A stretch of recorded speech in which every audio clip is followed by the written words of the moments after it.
everyone, what is up? Neptunia here, and I am super duper excited because if any of you did not know, we have some news on the most recent title of the Neptunia series. Neptunia Sisters vs. Sisters officially has a release date. Okay, well, not a date, but it's a time. They have a release time for the game. And the game is gonna come out in early 2023. This is super exciting. I thought I'd make a video to talk about this game for a little bit because honestly, I've been curious about this title for a really long time since it released in Japan. I'm super happy that it's getting released super early for us. Well, maybe not. Well, it is technically early because it's early next year. But I feel like it wasn't that long it didn't take that long for it to get a release date. So I'm really hyped about it and I hope you guys are too. So first thing I want to talk about is the fact that we finally get the CPU candidates back in the spotlight. It's been so long since we've seen these girls. The last game I believe that they appeared in was either Neptunia Action U or 4GO. Those are the two games that they were last featured in. And then the other games that released, they were nowhere to be found. They had no sign in RPG, nowhere in Virtua Stars, and I'm pretty sure they only showed up as little chirpers in Senran Kagura Ninja Wars.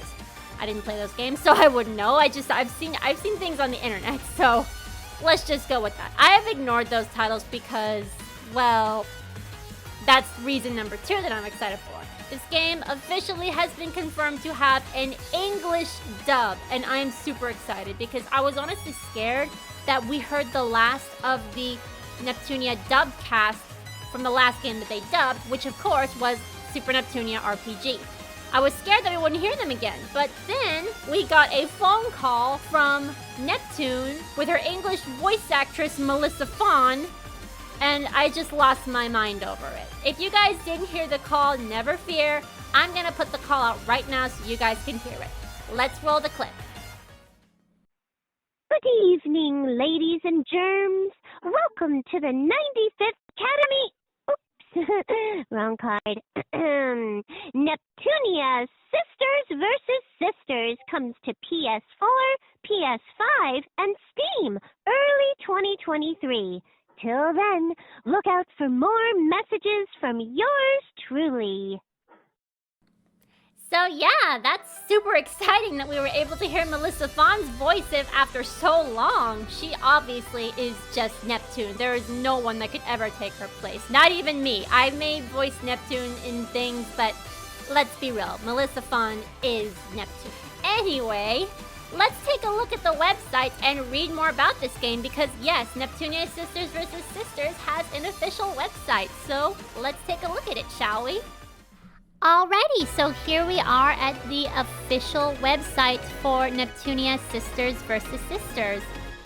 I always like that a lot of the Neptunia games and titles usually have their own website whenever a big game of theirs releases. Usually it's only for the main lines. I think there may have been one for spin-offs, I'm not entirely sure. But I just remember back when V2 came out and when Victory came out, I was always on the case looking at the websites. Same with the animation. They always have websites displaying their work, and I honestly appreciate that. It's always nice and super hyped to look at all the information in such lovely detail here.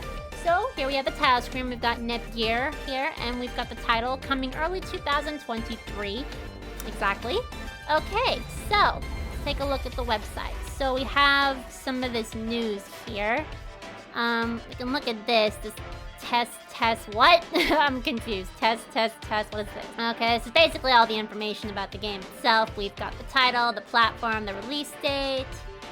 And yep, it is confirmed, guys. We have English voiceover as an option, and that makes me super happy. There's only one player. It's not a multiplayer game, of course. Yeah, we have English voices. I'm super excited about that. I'm not gonna get it for the PS4. I'm gonna get it for Steam because probably going to stream this game. I mean, of course I'm gonna stream this game. Why wouldn't I? So here's the trailer. We can watch the trailer. I have the volume turned down, so you're not gonna hear anything, which is probably the right way to go because I might get copyrighted if I play the opening. So let's just look at the pictures of the opening and see what we can tell what's happening.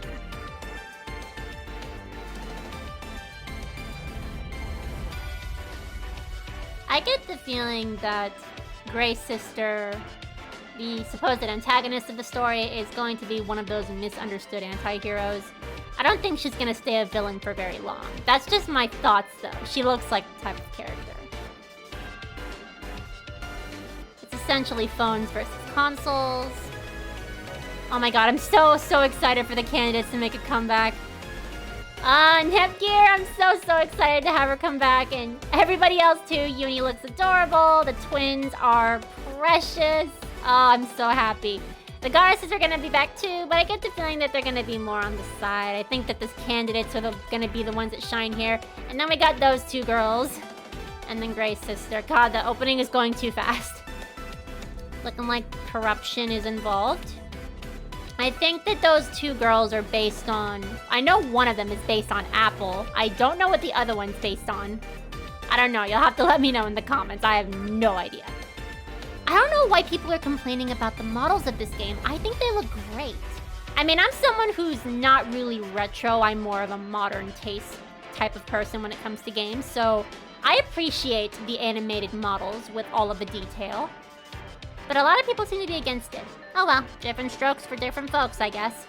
I'm so happy that the candidates are coming back, and I hope that they actually develop even more in this game. Like, there have been some theories going around that this game is going to be like the turning points for the CPU candidates, where they're going to actually grow and possibly even surpass their siblings and become CPUs themselves. This is like the test to make them grow into CPUs. That would be interesting, and I would welcome that idea. I think that would be kind of neat to give these characters that have been pushed aside for so long some more attention and even make them put into the spotlight of the game series. That might be difficult, but I welcome the idea. But that's just a theory. And that's a theory. Yeah, fans have been theorizing to hell and back with this game, and yeah, there's theories all over the place. Not a surprise, not a surprise. Okay, so let's look at the story. Handhelds versus smartphones. With each passing day, the sisters face a portable revolution. Yeah, I guess so, because they're basically both, they're handhelds versus phones. They're both handheld devices, and yeah, that does make sense. After falling into a deep sleep, the goddess candidates awake 2 years later in a radically changed game industry. The latest smartphone, the R phone, very clever, dominates the market. This is a story of finding hope in the midst of despair and the rebirth of a goddess in the wake of destruction. The rebirth of a goddess. I wonder if that's referring to Gray's sister, or it could be referring to Nepgear herself. Either way, we can read more of the story. Let's keep looking. What's this? Okay, that's just, we already saw this, so let's go over to read more about the story. Okay, so here's some more information. While the goddesses were out responding to a distress call from the faraway PC continent, Nepgear and the other candidates were sent to investigate an abandoned laboratory. It was there that they found the Ashen Goddess. I'm assuming that's referring to Black's sister, who trapped them in a deep sleep capsule. Why does this sound familiar? By the time they awoke, 2 years had already passed. Wow, okay, so they were in a deep sleep for 2 years. Again, this sounds familiar. The latest smartphone, the R phone, dominates the market. Neptune has been missing since her mission to the PC continent, and in the absence of its goddesses and candidates, Planetoon was ravaged by a strange new phenomenon, the trendy outbreaks. Suddenly finding herself robbed of home and family, Nepgear falls into a deep depression. It's gonna be another game where Nepgear has no hope in herself and she has to find her inner strength. And hopefully this will give her something new, something to make her feel like she's grown even more. Because she did go through that arc already in the second mainline, but to see her go through it again with an even stronger change would be very welcoming. This is probably why Nepgear is such a fan favorite, because she is one of the most developed characters in the series, since not a lot of the characters develop too much. Okay, let's take a look at the dimensions themselves. Okay, we already know this. This is obvious information. As a result of the monster summoning trendy outbreaks, local citizens remain quarantined in their homes, leaving the streets deserted. Hello? Did Neptunia just replicate COVID-19? I'm just kidding. Nah, the phones are what's keeping them quarantined in the house as well as the monsters, so yeah, I can kind of see that. Maybe the monsters themselves are representing COVID-19. Very clever game, very clever. Okay, moving on. In addition, the appearance of the R phone has completely overtaken the market, and all contact with the Ultra Dimensions has been cut off since the fall of the PC content. So we're probably not going to see any of the other goddesses. No Plutia, no Pishi, no Uzume, unless there are DLCs of them that come out, which, it's usually inevitable when it comes to Neptunia games. There's always DLCs of them because that's just how Neptunia rolls, I guess. With direct connection severed, people stay connected via smartphones. Yeah, welcome to the future. That's pretty much how we live today. We all have phones, we all stay in contact via the phone, etc. You're a little late on this, Neptunia. I know that you're based on more game consoles, but iPhones have been around for probably, I think, 2 decades now. Not sure. I lost count, honestly. Okay, the PC continent. A continent beyond the sea. PC and Dojin games thrive here. With its rich history, the PC continent boasts just as many games and creators as a continent where, yeah, pretty much. Basically, they're saying that the phones are pretty much in the same league as a game system. Okay, the trendy phenomenon. Yeah, large monsters appear. They're irregular. It was a downfall planetoon. So basically, a trendy phenomenon is another word for COVID-19. I'm sorry. I had to make the reference. Okay, and lastly, our phone, the latest smartphone. It's said that there's not a single person that doesn't own one. The people rely on their R phones for social networking, games, assistance functionality, and much, much more. I get the feeling that the phones are also going to be a feature of the game, because I looked on Twitter and there is apparently a function where you can take pictures of your favorite characters in different angles with different expressions. You can create some very fun and probably cringy and weird things with that function. It kind of reminds me of the photo function of Kingdom Hearts 3, which ironically is also done using a phone. I can just picture Nipgear with her phone. She would probably be super fascinated in the technology of the phone, even if it overtook her nation. She would probably still be super fascinated by it. Nepgear would probably act like a person getting a phone for the first time. She would be super interested in all the technology, and I can see her just abusing the camera function, taking pictures of everything. Honestly, same. I'm gonna abuse the hell out of that function, and I'm pretty sure a lot of others are going to as well. They're gonna make a bunch of memes. Alrighty, so that's gonna be an interesting change to the game, and that might be it. Not sure if there is anything else. Yeah, I think that's it. That's all the information for the game so far.